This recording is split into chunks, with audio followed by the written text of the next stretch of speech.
Welcome to the debate. Our focus today is on the devastating human cost of resource extraction in the Democratic Republic of Congo. We're looking specifically at the fatal bridge collapse at the Kalando copper and cobalt mine in the Lualaba province. This single tragedy killed at least 32 artisanal miners, and tragically, we know the actual toll may be even higher.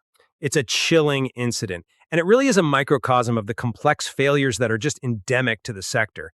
We're looking at a situation where, immense economic pressure, structural instability, and active conflict all converged at one tragic moment. Exactly. The source material reveals a confluence of factors: the physical hazard of a makeshift structure failing, the overcrowding, and then that final lethal spark, the panic caused by gunfire from soldiers who were supposedly securing the site. Right. So, the gravity of this event, it compels us to analyze the path forward. But solutions, of course, often require prioritization. The core question before us today is this: given these complex dangers, should the primary focus for preventing immediate death be placed on, say, enhanced localized site security, enforcement, and direct regulatory intervention? Or must we recognize that localized enforcement is, well, perpetually destined to fail against the sheer scale of poverty, and that we should instead shift our prioritization towards systemic economic alternatives and the full formalization of the sector? I hold the position that immediate localized governance and strict, enforceable site safety measures simply have to be prioritized. When you have such a dangerous environment, a known risk of landslide, a makeshift bridge, active rain warnings, the immediate duty is to establish localized order to save lives today. And I come at it from a different angle, arguing that localized security is just applying a tourniquet to a systemic hemorrhage. Unless we address the sheer desperation that compels, 1.5 to 2 million people to rely on this dangerous work as their only key livelihood, any ban or security measure will just be overrun. The solution has to be structural economic change that provides viable, safe alternatives. I see why you think that, but let me give you a different perspective, one that's grounded in the immediate details of the Kalando collapse. We're talking about the loss of dozens of lives caused by a physical structure failing under extreme unnecessary pressure. The regional interior minister, Roy Kamba Mayande, he noted the explicit prohibition of site access because of heavy rainfall and the landslide risk. The material suggests illegal diggers explicitly forced their way onto the prohibited site. Right, they were desperate. You cannot solve a crisis of chaos without first establishing localized order and safety protocols. The crucial factor was the physical failure, which was then exacerbated by human action. So we have to focus on the agencies responsible for local management. This includes the Guidance Service for Artisanal Mining, SEAMAPOL, whose entire mandate is to organize and supervise these activities. If SEAMAPOL and the local cooperative can't enforce a ban when conditions are lethal, then they must be empowered to do so. That's the first step. That's an interesting point regarding the immediate causes, but I would argue that focusing on prohibition and enforcement fails because it just ignores the economic scale of the desperation. You cannot legislate away the necessity of income for nearly 2 million people. The problem isn't the lack of a ban. It's the lack of legitimate, accessible income streams. If a person faces certain starvation or, the highly volatile but immediate chance of income at a prohibited site, they will always choose the latter. The systemic solution has to address this root cause. The government's discussion of offering alternative training, specifically in agribusiness, is a critical step in the right direction because it offers a viable exit strategy.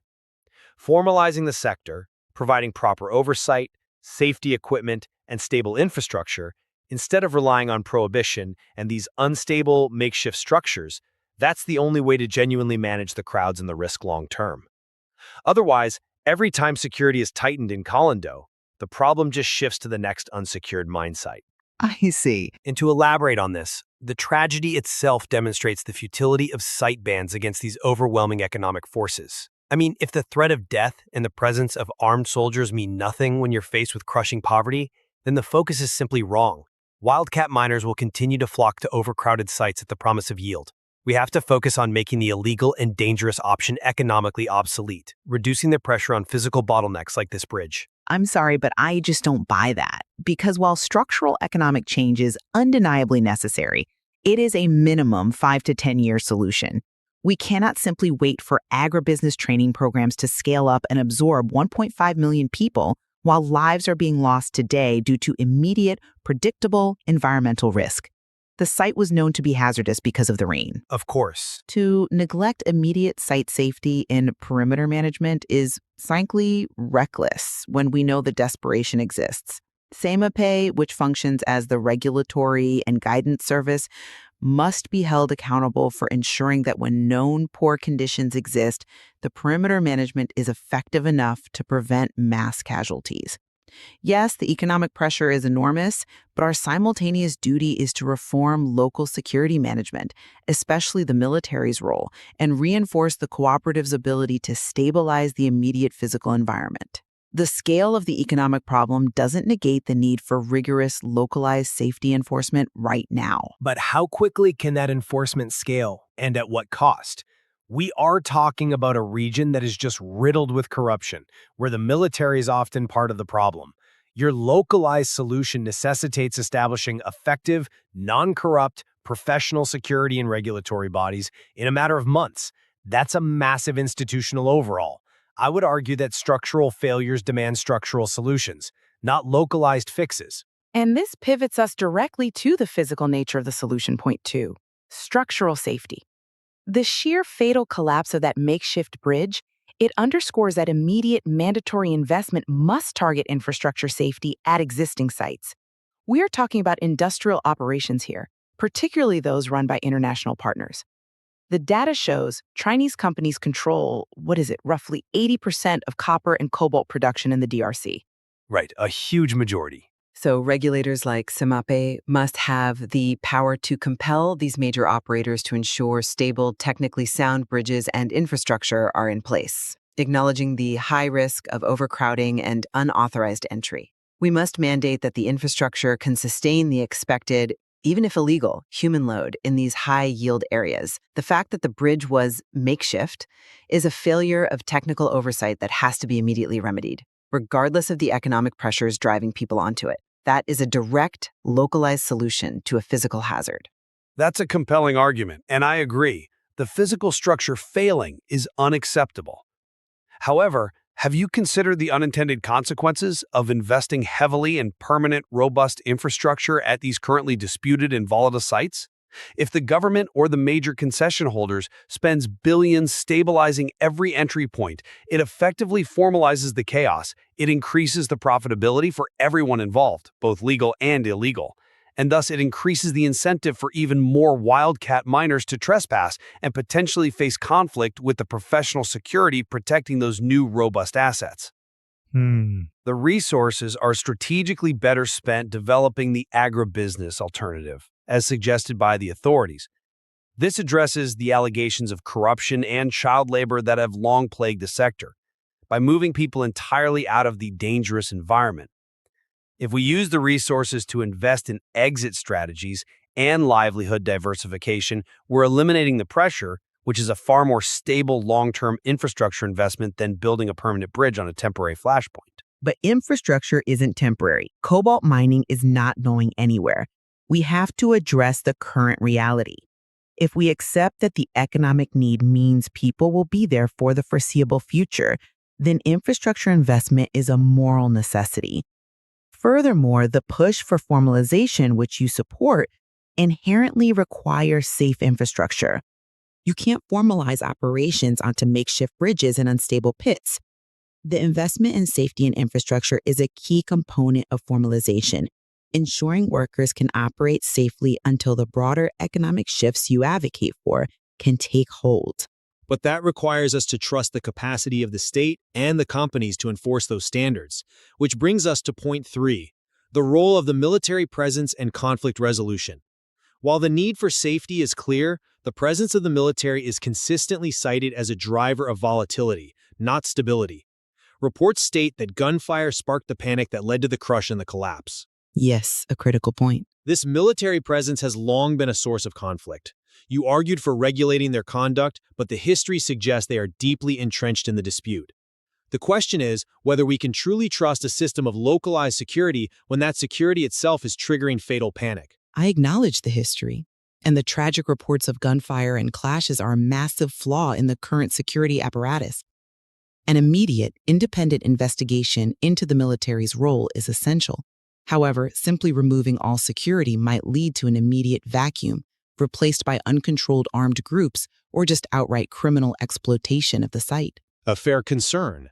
The solution is not to eliminate security. It is to ensure regulated, non-lethal crowd control tactics and concrete accountability protocols for the security forces guarding these sites.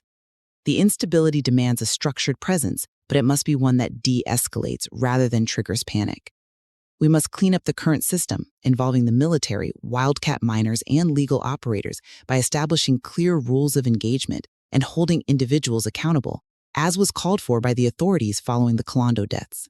I'm just not convinced that regulating the military presence is a viable near-term solution, given the systemic failure of accountability in the region. That regulatory cleanup could take years, and people will continue to die in the interim. The core conflict driver is the economic disparity that necessitates wildcat mining in the first place. But that's a long-term. True stability emerges when the 1.5 to 2 million people involved in artisanal mining have safe, legal, and viable work options. By developing agribusiness or by forcing systematic formalization with proper oversight and ethical buying practices, we remove the conditions that necessitate confrontation. When people have legitimate alternatives, they stop challenging the perimeter, and the need for a heavily militarized, volatile security presence diminishes naturally. Investing in livelihoods is the most effective form of security reform. And while the economic alternatives must be developed, the immediate reality is that the security forces and regulatory bodies exist now. Ignoring their failure to manage immediate safety is a choice to allow preventable deaths.